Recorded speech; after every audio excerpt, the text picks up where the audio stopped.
이 스가랴서에 나오는 환상들을 좀 제가 읽어보게 되었습니다. 그 중에 이렇게 여러 가지 환상들이 있지만 한 총 8개의 환상을 이 스가랴가 보게 되는데요.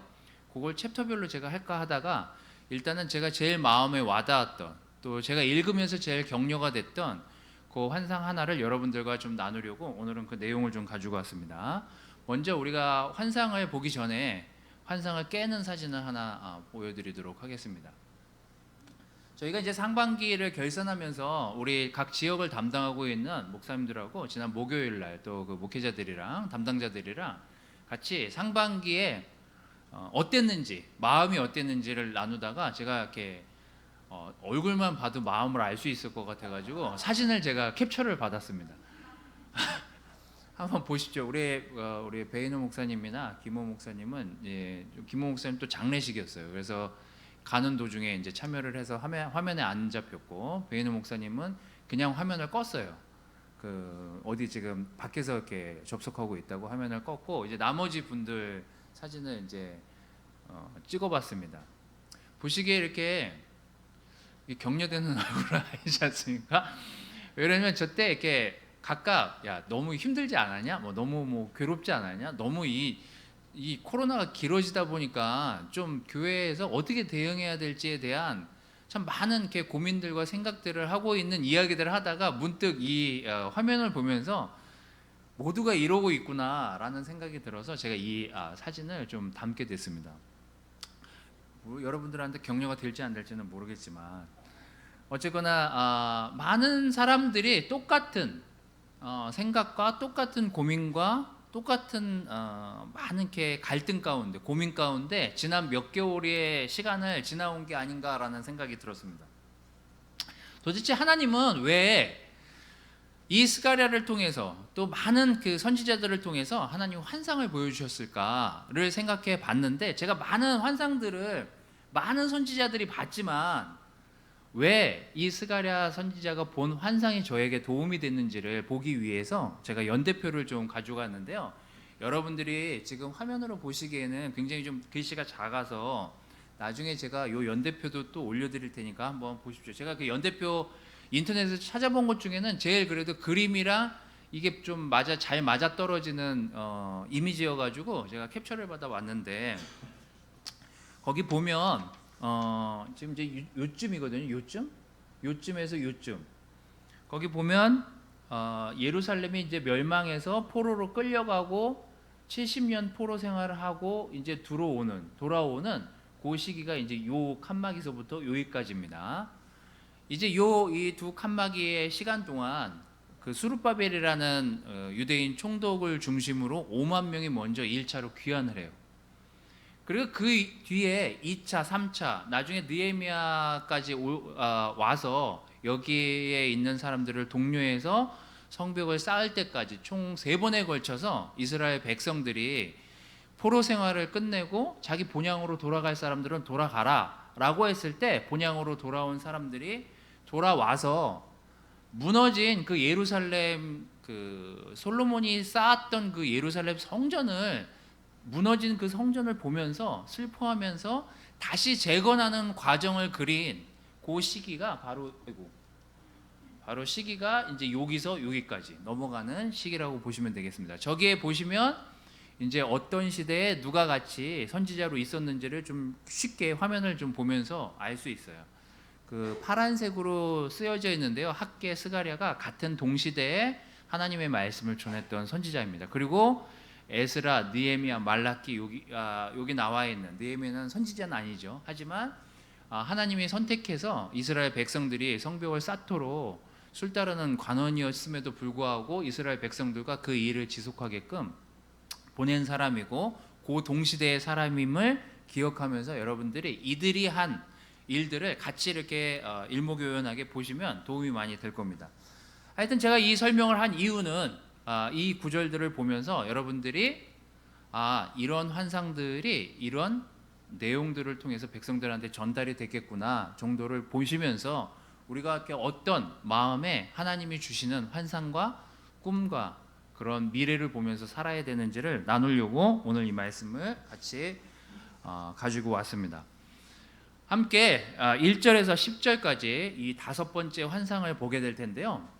여러분들이 그냥 텍스트로만 읽으면 좀 이해가 안 될 듯 싶어가지고 뒤에 그림을, 요 내용에 대한 그림을 담아왔으니까 일단은 쭉 한번 읽어보도록 하겠습니다. 요 1절부터 10절까지 적어왔으니까 여기 계신 분들도 한번 눈으로 읽으시든지 함께 읽으시면 감사하겠습니다. 자, 시작. 나에게 말하던 천사가 다시 와서 나를 깨웠다. 마치 자다가 일어난 기분이었다. 그가 나에게 이렇게 물었다. 내가 무엇을 보느냐?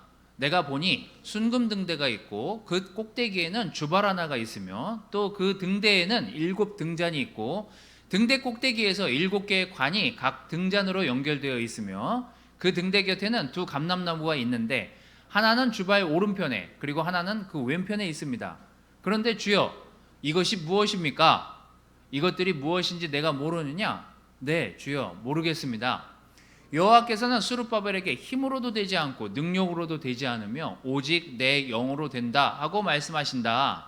그러므로 산이 아무리 높아도 스룹바벨 앞에서 평지가 될 것이므로 그가 성전 건축을 마칠 때에는 모든 것이 하나님의 은혜로 되었다고 사람들이 외칠 것이다. 여호와께서 또 나에게 말씀하셨다. 스룹바벨이 이 성전의 기초를 놓았으므로 그가 그것을 완성할 것이다. 이런 일이 일어나면 이것이 전능한 나 여호와의 말임을 내가 알게 될 것이다. 아까 그 지도에 나오는 그림을 보면서 제가 말씀드렸지만 여기 나오는 스룹바벨, 그가 누구죠? 1차로 귀환할 때 사람들을 이렇게 데리고 왔던 그 인도자였습니다. 그런 이제 기본적인 내용들을 아시면서 그 뒤에 내용들을 이제 이해해 가시면 도움이 될 거예요. 원래 이스라엘 백성들이 그 애굽에 노예로 있다가 풀려나면서 그들이 이렇게 하나님이 출애굽한 다음에 너희가 나를 위해서 예배를 드릴 성막을 준비해라라고 하면서 그 성막의 안에 뭐가 있어야 되는지를 막 설명하시면서 거기에 이렇게 예배를 드리는 그 향단 옆에 이 촛대를 놔라라고 한 그 촛대가 지금 오늘 나오는 그 촛대랑 굉장히 똑같은 촛대예요. 그래서 우리가 요한계시록에 보면 내 촛대를 내가 옮겨갈 것이다, 뭐 이런 그 촛대에 대한 내용들이 많이 나오는데 그 촛대가 바로 그 출애굽기에 나오는 그 촛대입니다. 근데 여기 나오는 촛대는 사실 정상적인 촛대라면 지금 이 제사장이 이 성막 안에 들어가서 24시간 이 기름이 꺼지지 않도록 관리를 해야만 했어요. 그래서 출애굽에 보면 몇 명이 어떻게 들어가서 이 촛대에 기름을 붓고 관리를 하고 이 촛대가 꺼지지 않게 해야 되는지에 대한 구체적인 설명이 하나님이 이스라엘 백성들 또 레위기 그 제사장들을 통해서 그 절차를 알려주시는 내용이 나옵니다. 그래서 항시 이 촛불이 꺼지지 않게끔 항상 거기 그 올리브 기름을 넣어서 이 불이 타오르게만 했었어야만 해요. 이게 매일매일의 삶이었고 매일매일 이 예배의 진행이었습니다. 그런데 오늘 그 스가랴가 본 그 환상, 그건 좀 다른 촛대였어요. 그 촛대는 이렇게 생긴 촛대였습니다. 여러분들이 읽은 건 그냥 그림으로 1절에서 10절에 나오는 내용을 이제 요약한 촛대예요. 보면 똑같은 촛대인데 나무가 꽂혀 있어요. 무슨 나무죠? 감람나무, 그 올리브 나무가 이렇게 오른쪽 왼쪽에 2개의 나무가 이렇게 줄기를 촛대에 꽂고 있어요. 그리고 거기서 올리브를 스스로 짜가지고 기름을 공급한 다음에 그 기름이 나와서 초가 막 타고 있는. 그래서 그 그림을 어떤 그 그림 미술 작가 하시는 분이 그려놓은 아주 단순한 그림이 바로 이제 오른쪽 그림입니다. 뭐죠? 빨대를 딱 꽂아가지고 거기서 나오는 기름으로 저 지금 초가 타고 있는 내용이 스가랴가 본 환상의 내용이에요. 딱 봤더니 저런 환상을 봤던 거예요. 뭐죠? 이제 오토매틱 시스템으로 하나님이 기름을 넣고 있는 그런 화면입니다. 너무 편하지 않겠어요? 제사장들이 와서 기름을 이렇게 매번 체크하고 기름이 떨어졌는지 안 떨어졌는지를 확인 안 해도 되고, 저 촛불은 계속 타올라서 사람들에게 비춰지고 보여지는 그런 촛대의 형상을 하나님께서 스가랴를 통해서 보여주시는 내용입니다. 이게 지금 1절에서 10절에 나오는 내용이에요. 제가 아까 그 검은색 글씨로 진하게 표시를 해놨지만 오늘 제목은 주님의 영으로만 된다. 이게 포인트예요. 그게 첫 번째 포인트이기도 하고 이 전체의 스가랴 선지자를 통해서 이스라엘 백성들에게 하나님이 하시고 싶었던 얘기이기도 했습니다. 자, 그래서 포인트 첫 번째는 6절. 네가 힘으로도 너의 능력으로도 절대 될 수 없는 그 일, 그게 내 영으로만 된다고요. 그게 하나님이 스가랴 선지자를 통해서 이스라엘 백성들에게 전하고 싶었던 가장 중요한 메시지였습니다. 제가 지난 몇 개월 동안 정말 제 뜻대로 제 마음대로 되는 게 아니구나, 세상이. 아무리 내가 계획을 세우고 아무리 노력을 하고 교회의 성장과 발전을 위해서 많은 스케줄들을 세우고 많은 초대 계획을 세웠지만 되는 게 하나도 없구나. 결국은 우리가 배운 건 그거였어요.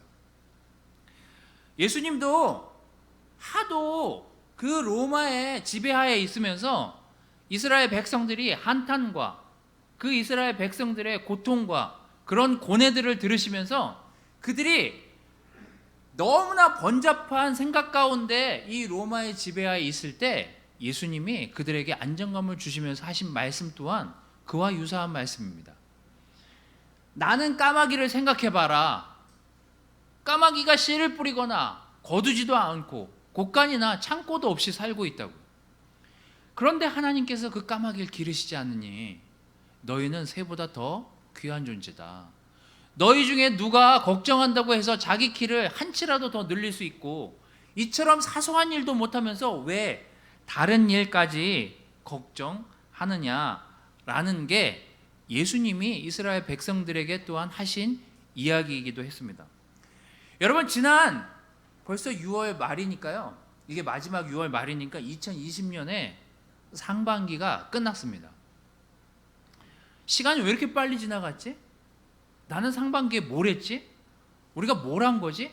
난 좀 뭘 정리하면서 왔나? 이렇게 계속 코로나가 진행이 되는 걸까? 이렇게 계속 진행이 되면 우리는 어떻게 되는 걸까? 많은 사람들이 의문을 품고 많은 생각들을 하면서 지난 몇 개월을 지나왔습니다. 제가 지난주에 우리의 어떤 백신을 만들고 있는, 지금 코로나 백신을 현재 만들고 있는 우리 교회 형제랑 이야기를 하는 시간을 갖게 됐어요. 그 형제 이야기로는 내년 3월이 돼야, 제일 빨리 나오는 백신이 내년 3월이 돼야 백신이 나온다는 거예요.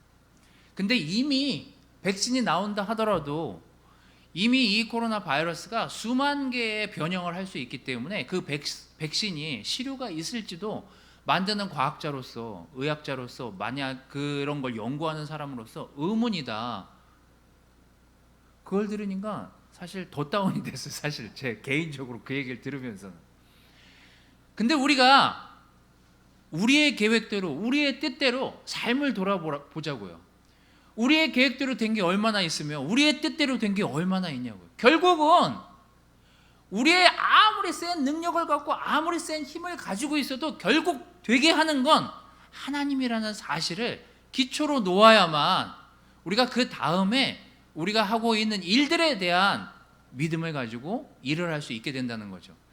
결국 우리가 지난 몇 개월의 이 시간을 지나오면서 우리가 배웠던 거는요, 이게 사람의 능력으로 안 되는 일들이 세상에 정말 많구나.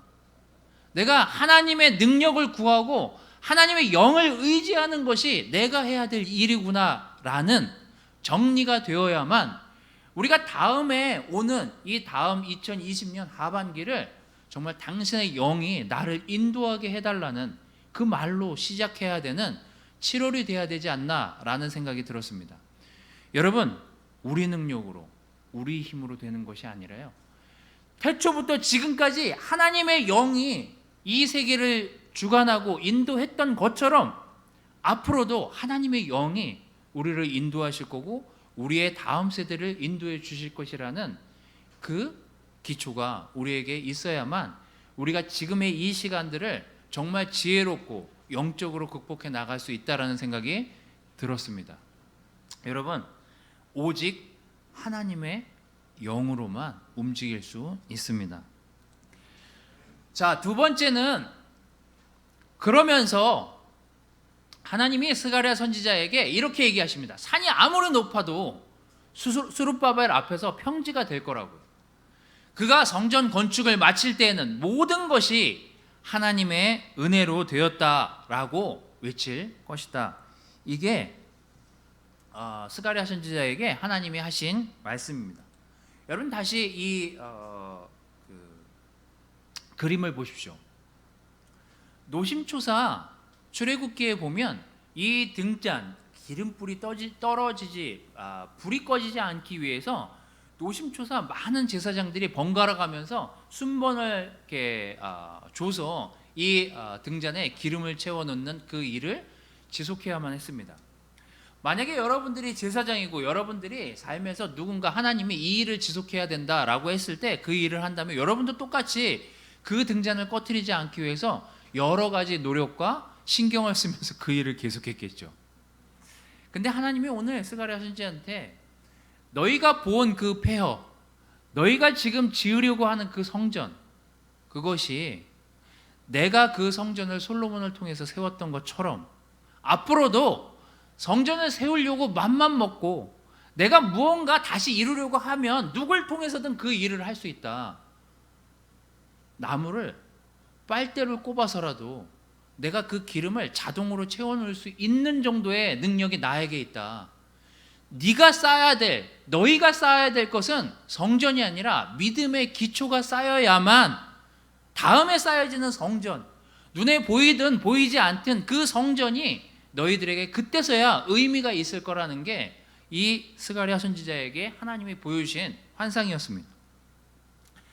너가 보고 있는 그 산이, 너가 보고 있는 지금의 산적한 그 문제가 지금 너한테 엄청나게 커 보일지 모르겠지만 내가 볼 땐 그건 또 아무것도 아니라고요. 그거는 그냥 내가 본 바로는 평지에 불과하다는 거예요. 결국 우리의 기초, 우리가 쌓아야 될 믿음의 기초가 하나님 말씀에서 하나님의 영으로 비롯된 기초가 되지 않고는 네가 쌓는 모든 노력, 네가 쌓는 모든 성전이 결국은 헛될 수밖에 없고 그냥 지칠 수밖에 없는 구조라는 사실을 이스라엘 백성들에게 하나님이 전해주고 싶었던 내용이었죠. 한번 생각을 해보십시오. 이들은 포로로 잡혀가기 그 전 다윗과 솔로몬 시대를 생각해 보면요, 도저히 상상도 할 수 없는 일들이 이들에게 벌어진 거예요. 그들은 여호수아를 통해서 많은 성들과 많은 나라들을 점령하면서 지내왔고요. 다윗 왕과 솔로몬 시대에는요, 상상할 수 없는 땅을 가지고 있었던 나라였습니다. 그리고 정말 천하를 호령하면서 살던 나라였어요. 떵떵거리면서 살던.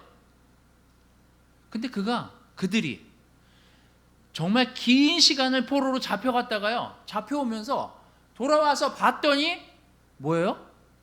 잿더미가 된, 그냥 폐허가 된 예루살렘만을 보게 됐어요. 정말 격세지감이었어요.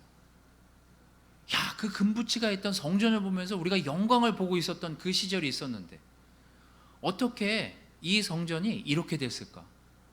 그리고 돌아와서 성전을 지으려고 했는데요, 이게 여러분도 성경을 보셔서 아시겠지만 느헤미야가 성벽을 쌓고 완공을 했는데도요, 성전이 다 완공이 안 된 채로 쭉 흘러서 예수님 시대까지 쭉 가요.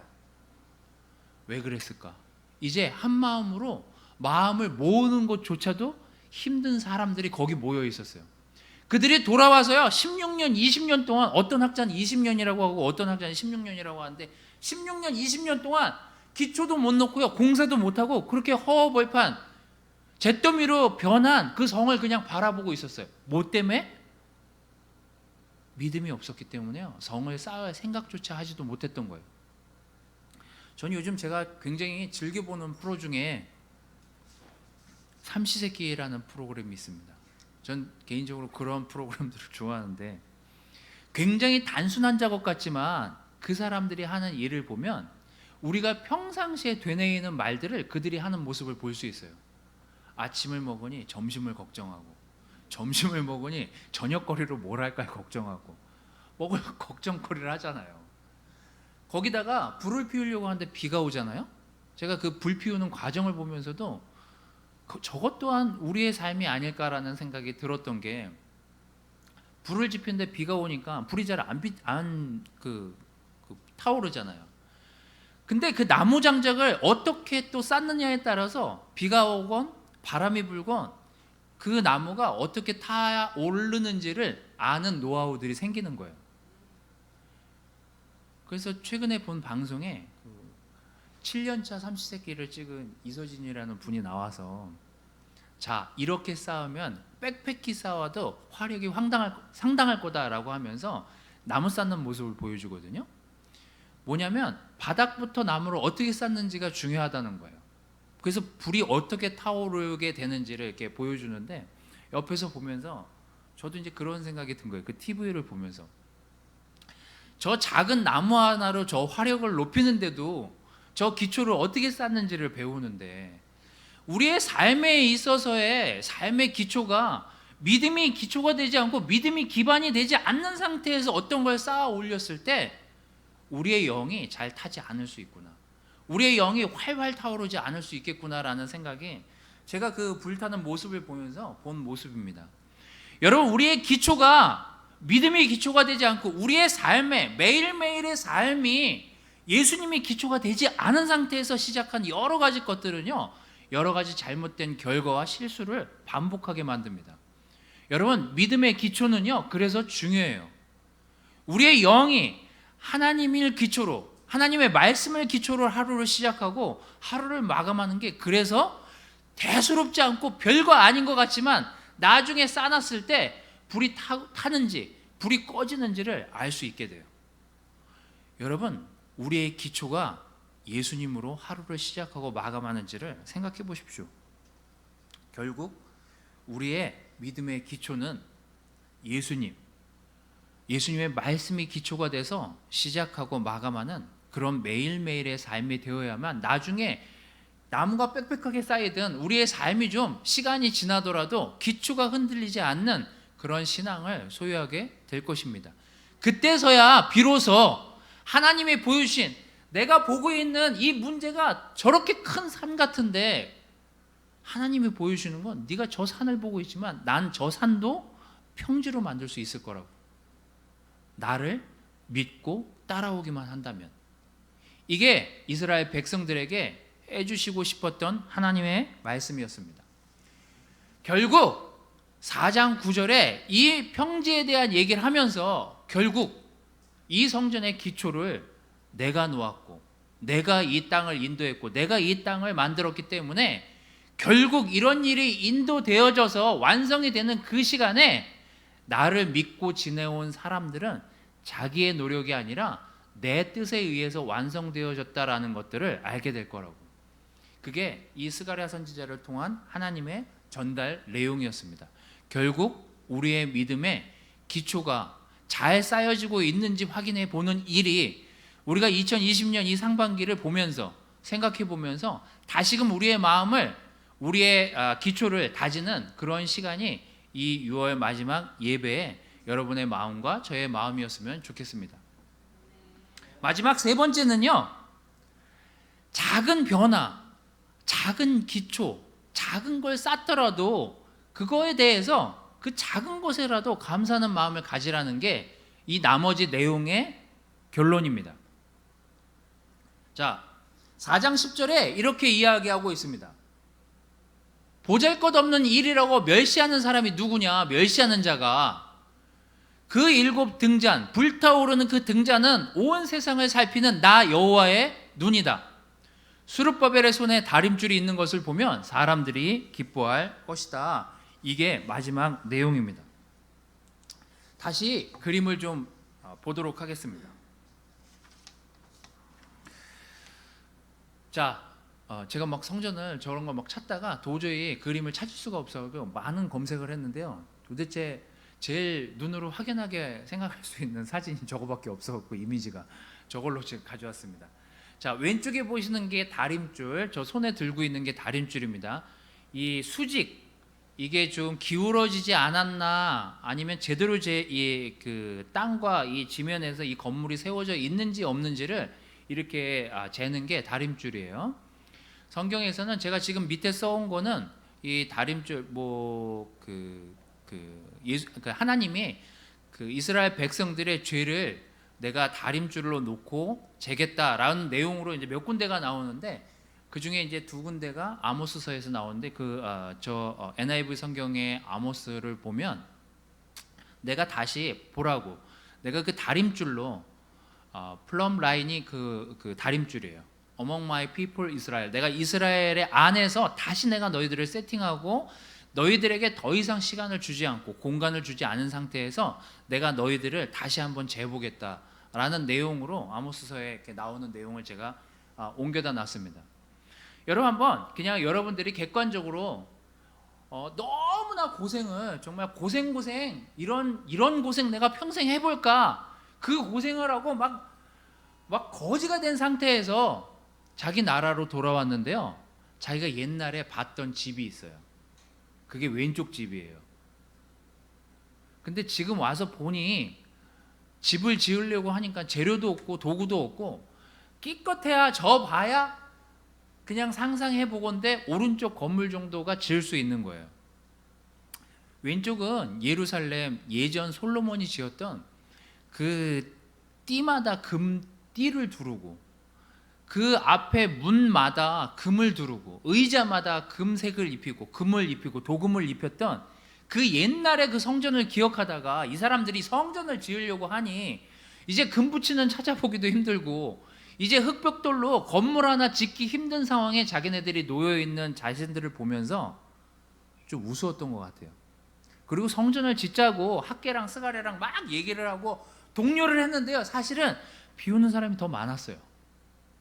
그래서 이 구절에 보면 우리가 알 수 있는 힌트가 있습니다. 누가 멸시를 한 거예요? 누가 우습게 본 거예요? 자기네들끼리 성전을 지으면서, 야, 진짜 보잘것없는 그거 왜 하려고 하니? 그 일을 왜 하려고 하니? 그 일을 스룹바벨이랑 마음이 맞는 사람들이 계속해서 없는 재료 갖고 계속해서 이렇게 성전을 만들어 가고 있었던 거예요. 물론 쌓는데 엄청난 시간이 걸렸죠. 잘 안 됐으니까. 뭐죠? 여러분, 우리에게 있어서 진짜 큰 죄성 중에 하나는요, 준 것도 사실 돌아보면 되게 많아요. 감사할 것도 되게 많고, 우리가 되게 하나님한테 받은 게 많은데 앞에 너무 큰 산이 놓여있고 너무 내가 지쳐있다라고 생각하면 감사를 다 잊어버리는 게 우리의 큰 죄성 중에 하나예요. 큰 문제 중에 하나예요. 여러분, 이스라엘 백성들이요, 포로에서 돌아온 건 감사했었어야만 할 일이에요. 사실은 그들이 자유를 되찾고 다시 그들의 삶을 설계할 수 있었던 것만으로도 사실 감사해야 될 시간이었어요. 여러분, 우리는 감사해야 돼요. 여러분, 저는 사실 제가 너무나 꿈꿔왔던 일들을 제가 이루진 못했지만 제 자녀들이 지금 복을 누리고 있어요. 전 정말 학교 가기 싫었거든요. 애들은 일주일을 학교 갔다 오고, 저희 애들이 학교를 일주일 갔다 오고 저한테 딱 금요일 되면 딱 하는 얘기가 그거예요. 너무 피곤하다고. 왜 2주를 막 온라인 수업하고 막 한 2달을 온라인 수업을 했으니까요. 이제 뭐 10시에 들어도 되고 2시에 들어도 되잖아요, 수업을. 제가 꿈꿨던 거예요. 근데 저는 그 뜻을 못 이루고 토요일까지 수업을 나가고, 우리의 다음 세대인 우리의 자녀들은 이제 일주일만 나가도 피곤한 시간을 이 맞닥뜨리는 세대를 우리가 그들과 지금 대화를 하고 있는 거예요. 그러니 얼마나 대화도 안 되겠습니까? 나 때는 이러면 또 꼰대 소리 들을 거 아니에요, 애들한테. 근데 제가 느끼는 건 그거예요. 그래서 더욱 얻은 것들이 있구나. 같이 말씀을 보면서 마음을 나눌 수 있고 마음을 이야기할 수 있는 그 시간과 그 시간을 좀 더 늘려서 그런 대화를 해나갈 수 있었던 기회가 주어졌던 건 나한테 되게 감사했었어야만 될 일이구나, 그냥 잃어버린 지난 3, 4개월의 시간이 아니었구나라는 생각이 저에게 굉장히 많은 그 위로가 됐습니다. 여러분, 로마서에 이렇게 기록하고 있잖아요. 이 세상을 본받지 말라고요. 마음을 새롭게 해야만 하나님이 보여주시는 것들을 볼 수 있다고요.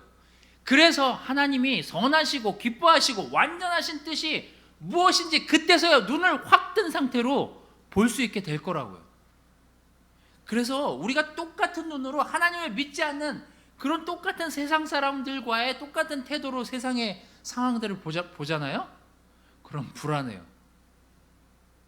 다 위기가 온 것 같고, 다 이 위기가 계속해서 지속될 것만 같고, 그게 큰 산처럼 보여서 이제 변화는 찾아볼 수 없을 만한 그런 시대를 우리가 맞닥뜨리고 있는, 위협을 느낄 수 있는 시간에 우리가 지금 살고 있다니까요. 근데 로마서가 우리에게 이렇게 얘기하잖아요. 세상을 보지 말라고. 그냥 하나님이 너희들에게 준 시간에 선하시고 기뻐하시고 완전하신 그 뜻이 무엇인지를 보면서 계속 나가라고요. 마음을 새롭게 하지 않으면, 그래서 하나님을 보지 않으면 결국 하나님의 뜻과 그분의 기뻐하시는 그 뜻, 완전하신 뜻이 무엇인지 알 수 없게 된다는 얘기예요. 여러분, 작은 변화에도 감사하는 마음을 가지십시오. 그들이 예배를 정말 자유롭게 큰 무슨 금붙이가 달린 성전이 아닌 조그만 성전에서 예배를 드리게 된 것만으로도 사실 감사해야 되는 일 아닙니까? 이렇게 나와가지고 마스크 쓰고 예배 드릴 수 있는 것만으로도 우린 감사해야 돼요. 제가 지난주에 미국이랑도 매주 제가 통화하지만요, 하루에 6,000명씩 감염자가 나와가지고요, 밖을 제대로 아직도 나가지도 못해요. 얼바인 교회는요, 지금 그 오렌지 카운티 교회는 아직도 나와서 예배를 못 드려요. 지금 나와서 이 정도 모여가지고 우리 위협적인 좀 느낌은 들지만 그래도 감사하잖아요. 얼굴을 보고 시간을 보내고 이 공간 안에 있다는 게 얼마나 감사할 일이에요. 예전에 우리가 여기 150명 앉아 있는데 우리가 거기서 감사함이나 느꼈냐고요. 우린 정말 이 시간을 통해서 뭐가 감사한지를 알 수 있었던 시간이에요. 정말 집에서 아이들이 조금만 변해도, 내가 조금만 변해도 서로가 감사할 수 있다면, 그 작은 변화에도 감사할 수 있다면 우린 정말 하나님이 주신 좋은 선물들을 더 알차게, 더 알찬 시간을 통해서 쓸 수 있을 거예요. 여러분, 제가 얘기하고자 하는 내용들은 다 이런 내용이었습니다. 지난 수개월 코로나 때문에 여러 가지 환경의 변화를 맞이했지만 결국 되는 건 하나님의 영으로만 된다는 거예요. 여러분, 믿음이 기초가 되지 않으면 앞으로 닥쳐올 여러 가지 변화에 우린 적응하기 더 힘들어지고 더 어려운 난간에 극복했을 때 불타오르지 않을 거예요. 여러분, 믿음을 다시 한번 점검하고 쌓는 그 기초의 시간이 지금의 시간이 되시기를 바라겠습니다. 여러분, 작은 변화가 누구에게 있든지 그것에 감사하면서 다음 2020년 7월 하반기, 이 2020년의 하반기를 준비하시고 이뤄나가시는 우리 분당교회, 또 이 온라인 예배를 드리시는 모든 분들이 되시면 감사하겠습니다. 예배를 또 말씀을 마치도록 하겠습니다.